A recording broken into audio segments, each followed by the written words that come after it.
Fala pessoal, tudo beleza? Meu nome é Rodolfo Moreira e esse aqui é o curso de CSS. Beleza, vamos voltar aqui no nosso HTML.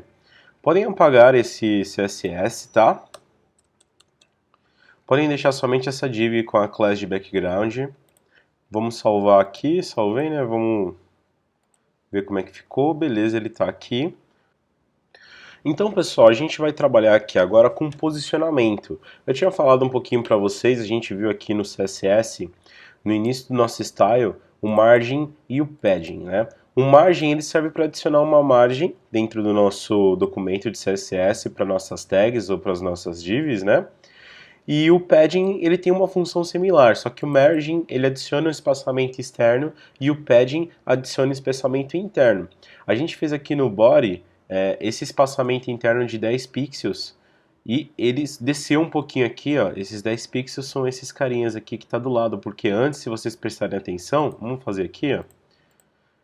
Vou comentar essa linha, dei um Ctrl S.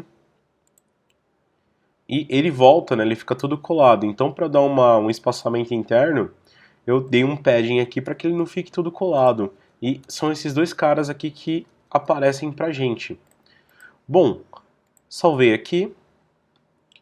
Quando a gente faz um margin e um padding sem indicar qual lugar, qual lado que é, ele faz no geral. Mas a gente poderia fazer um margin, por exemplo, aqui, ó, margin left, que vai dar um espaçamento à esquerda, né? E colocar um valor, como por exemplo aqui, vou colocar um valor alto, 100 pixels, só para vocês terem uma ideia. A gente pode adicionar o valor com porcentagem, eu costumo adicionar sempre com pixels, a gente pode adicionar com a unidade de medida em, a gente pode adicionar com a unidade de medida pt. Eu costumo adicionar sempre com pixels e com porcentagens, mas é provável que vocês encontrem aí no documento de vocês, no trabalho de vocês, ou em algum outro site que vocês vão dar manutenção, suporte, essas outras medidas. Cliquei aqui em salvar, vamos ver o que acontece. Ele automaticamente deu um espaçamento de 100 pixels aqui na nossa div. A mesma coisa se a gente fosse fazer um margin top. Vou colocar aqui o top com 200 pixels. Salvei. Dei uma atualizada e ele deu 200 pixels aqui de cima até o nosso posicionamento de imagem aqui. Vamos ver outros exemplos então? Como o margin right, que é a direita, né, que eu poderia alterar também. Vou colocar aqui como 300 pixels. Dei um salvar, vamos ver o que ele vai fazer. Ele não deu tanta alteração porque a gente já está alterando o left e ele já tem uma posição aqui e o nosso arquivo tá voltado à esquerda, né? Então não deu pra gente ver muita posição, mas se vocês tiverem necessidade, é bom, interessante saber que tem essa opção também. E para finalizar, o margin bottom. O bottom ele dá a distância de baixo. Vou colocar aqui como 500 pixels. Salvei. Vou atualizar. E agora ele deu 500 pixels aqui de baixo. Então isso é uma das formas que a gente pode fazer o posicionamento. Lembrando que o margin ele dá externamente, na verdade o que está acontecendo? Ele está forçando as bases e posicionando a nossa imagem, a nossa div aqui, né? Poderia ser também o padding. Vou apagar todo esse cara aqui, dar um salvar. E o padding, ele é interno, mas é a mesma coisa, ele vai forçar uma base para a esquerda, para a direita, ou para cima ou para baixo, e vai posicionar a sua div. Se eu colocar aqui, por exemplo, um padding top de 400 pixels, e cliquei aqui em salvar, olha o que aconteceu, olha que interessante. Ele deu uma base interna, ele pegou a div internamente. Aqui o que acontece? Como a gente não aplicou nada no nosso background, ele repetiu essa imagem. Na verdade, ele aumentou o tamanho da imagem porque ele deu uma margem interna. Quando a gente estava trabalhando com margin, a gente viu que é externa, né? A gente pode utilizar os dois aqui também. Se eu der um margin top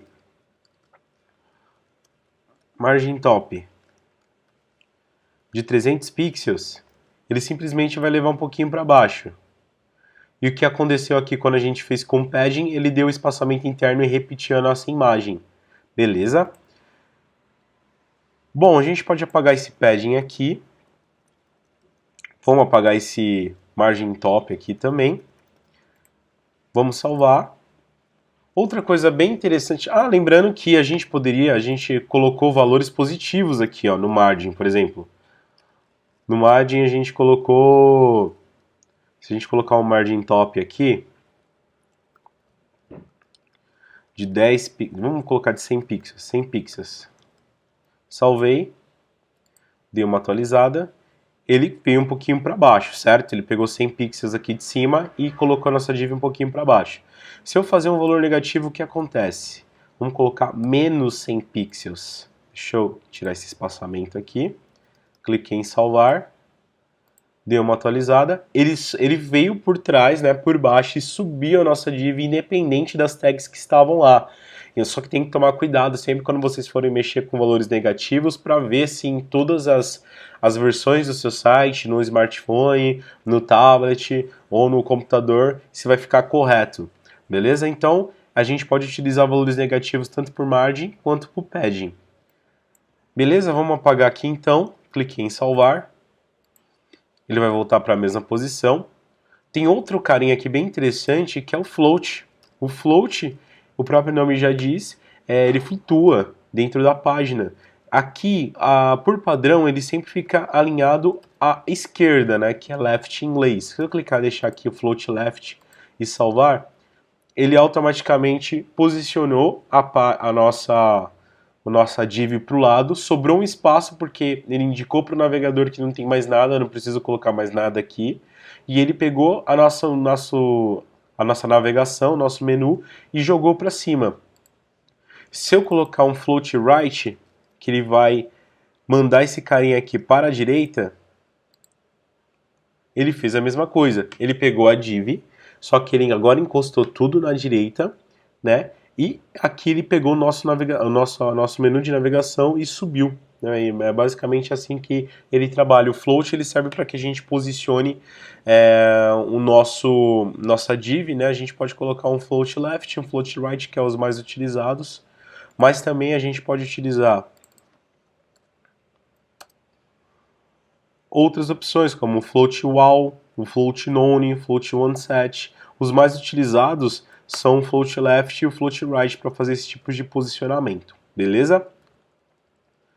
Agora, eu apaguei tudo aqui, cliquei em salvar. A gente tem uma tag chamada position. O position, ele fixa uma posição de acordo com a forma que a gente quiser utilizar. Dentre delas, a gente tem o absolute, que ele vai deixar essa posição aqui da div, ele não vai mexer independente de nada, ele sempre vai manter aqui essa div, ele vai ignorar todos os parâmetros da página e vai deixar a posição absoluta. Ele também tem o fixed, cliquei aqui em salvar. Ele tem um trabalho mais ou menos da mesma forma, lembrando que ele ignora todos os parâmetros aqui de baixo e subiu aquele nosso menu de navegação. E um bem interessante que eu gosto de utilizar que é o relative. O relative, junto com outros atributos que, por exemplo, é o left direto, esquerda de posicionamento, e mais algum valor, por exemplo, coloquei um position relativo com left 300 pixels. Essas duas junções servem para que a gente coloque a nossa div em qualquer lugar que a gente desejar, né? Como por exemplo, eu posso colocar aqui, eu coloquei um left 300 pixels, eu poderia colocar um menos 300 pixels e ele vai puxar aqui para a tela. Eu posso também utilizar, em vez de left, right. Cliquei em salvar. Ele automaticamente, com esses dois caras, com position relative e com os posicionamentos de left, right, top, que ele vai fazer o diâmetro para subir ou para descer, como a gente estava menos, a gente colocou aqui menos 300 pixels, ele subiu menos 300 pixels. Se eu quiser tirar esse negativo também para vocês verificarem como é que fica, ele desceu. E eu posso utilizar o bottom, para fazer esse posicionamento também. Cliquei em salvar. E ele deu a posição aqui de bottom, ele pega de baixo da tela, tá? O top pega da posição de cima, o bottom pega da posição de baixo. Se eu colocar aqui como negativo e dar uma salvar, ele vai colocar o nosso posicionamento lá para baixo. Então esses dois caras aqui, o position, relative, né? Isso também funcionaria com fixed e com absolute, mas eu gosto sempre de utilizar com relativo. Mas os nossos padrões de posição, que é o left, right, top e bottom, nós podemos colocar um elemento do nosso HTML em qualquer lugar da página, né? Vou colocar aqui um left 500 pixels, que ele automaticamente vai jogar um pouquinho para o lado. E se a gente colocasse aqui uma posição absoluta? Cliquei em salvar. Ele puxou o nosso menu, né, para cima. Se a gente quisesse posicionar, e a gente posicionou aqui, eu vou até fechar o Developer Tools, e a gente posicionou aqui onde a gente quis a nossa div, né? É bem interessante, só que vale a pena sempre prestar atenção, como eu falei, nos outros dispositivos, como vão ficar de acordo com as posições que vocês forem utilizar, mas aí vai da criatividade de vocês. Hoje aqui eu dei uma aula de base para que vocês verifiquem como que pode fazer esse tipo de posicionamento, mas aí vai de acordo com vocês, como vocês querem utilizar e posicionar as divs, né? Como que vocês podem fazer essa opção aí dentro do CSS de vocês, beleza? Falando ainda da parte dos fundamentos, a gente colocou um background, a gente pode até tirar essa posição aqui, position left, o position e o left, pode até tirar, vamos salvar aqui para voltar ao normal. E a gente pode também trabalhar com imagens, tá? Da mesma forma que a gente colocou aqui, vamos adicionar uma imagem aqui, a gente pode adicionar uma classe para uma imagem, tá? Eu coloquei uma quebra de linha.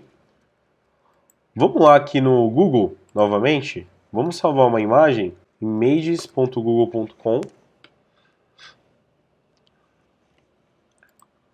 Vou pegar uma imagem de CSS.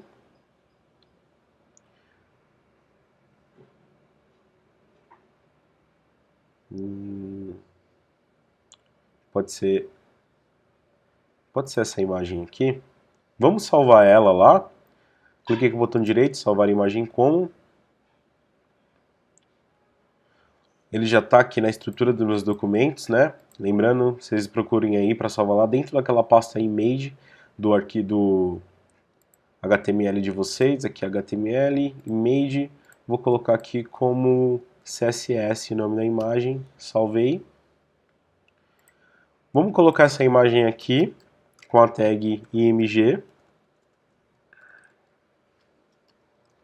src de source para encontrar essa imagem, ela está dentro da pasta image. Vamos ver qual que é a extensão dela, né? Opa, aqui da image.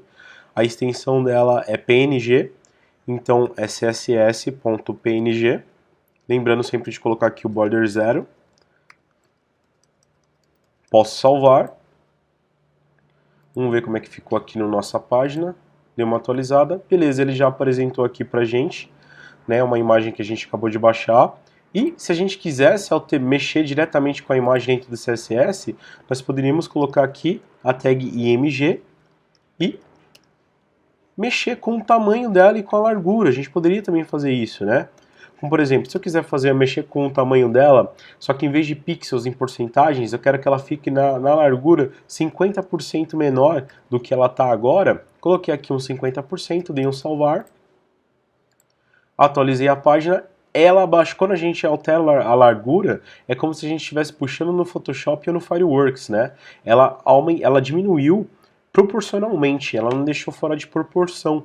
E é bem interessante que a gente pode adicionar essas opções aqui. A gente pode também trabalhar com imagens. Eu poderia adicionar o tamanho dela aqui em pixels, se eu quisesse, como 500 pixels. Cliquei aqui em salvar.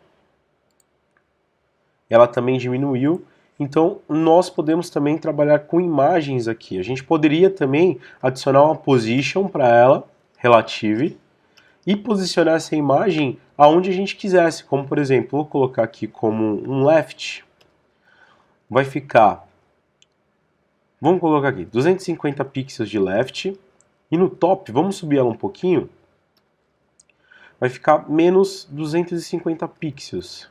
Cliquei em salvar, atualizei a página, ó, ela sobrepôs essa imagem de acordo conforme a gente vai alterando aqui, conforme a gente vai mudando, beleza?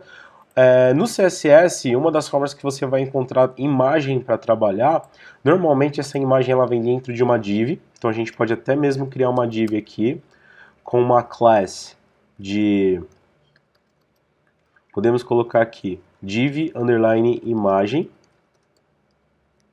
vou fechar essa div e vou colocar essa imagem aqui dentro dessa div. Dei uma indentação, agora ficou ok, já está as quebras de linha. Cliquei em salvar. Se a gente atualizar a página, ele ainda vai continuar da mesma forma, porque a gente está fazendo diretamente para que pegue todas as imagens, do jeito que a gente está fazendo aqui, todas as imagens do CSS, da nossa estrutura de HTML, vão ficar com essas posições. Mas normalmente nós queremos fazer uma formatação diferente para a imagem que a gente está vendo. Para isso, se a gente não quiser que todas as imagens fiquem dessa forma, nós podemos lá nos seletores indicar que a imagem que a gente quer trabalhar está dentro da classe div underline imagem. Para isso, a gente volta aqui no CSS, a gente vai declarar essa div anteriormente, depois vamos falar que todas as imagens dentro dessa div vão ter esse tipo de formatação para não dar o problema de que outras imagens peguem essa mesma formatação, para não ficar utilizando somente a tag direto, né? Cliquei em salvar aqui, dei uma atualizada, ele não alterou nada, ele automaticamente deixou lá. Beleza, pessoal? Se você gostou desse vídeo, a gente falou hoje de posicionamento, falamos um pouco também de como que a gente pode manipular uma div ou um elemento do nosso CSS em qualquer posição da página. Aí vai da criatividade de vocês, aqui mesmo foi bem fundamentos para que você possa trabalhar no seu HTML. Da parte de fundamentos, acredito que a gente tinha visto a maioria das coisas. Nas próximas aulas agora a gente vai pegar esse projeto e deixar mais aceitável, né, visualmente. A gente trabalhou bastante aqui, fizemos alteração de fonte, mas agora de fato a gente vai criar um site com essa estrutura de HTML que a gente tinha, beleza? Não deixe de deixar sua curtida, compartilhe nas redes sociais, se inscreva no meu canal aqui, que isso ajuda bastante, pessoal. Muito obrigado pela atenção e até um próximo vídeo. Valeu!